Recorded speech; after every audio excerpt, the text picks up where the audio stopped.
Can blush really plump up your cheekbones? Let's see. This is the BUXOM Plump shot, and it does have the collagen peptides in it. I love anything with collagen peptides.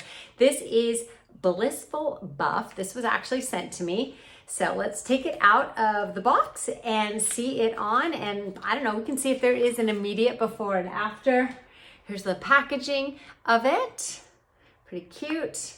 And then this is a really natural color, which is what I love. I like very natural looking makeup. I do have my makeup on. You can tell it's very natural looking. Maybe you can't even tell I'm wearing makeup. That's kind of my goal. And then I just have a nice big brush right here. So let's do one side. I usually smile when I do my blush.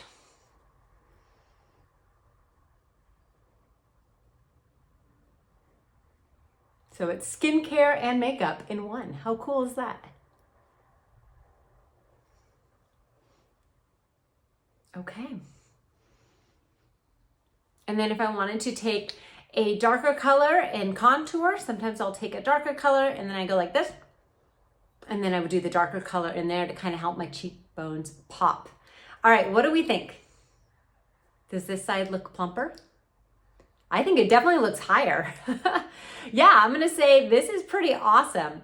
Gives it definitely more of that plumper appearance. I think just having that hint of color gives you more of that youthful look. And I love that it has the skincare in there as well. So I'm gonna do the other side. And I think I'm gonna be adding this to my makeup and skincare routine. I love how natural it looks as well. So you can't really even tell that I'm wearing blush.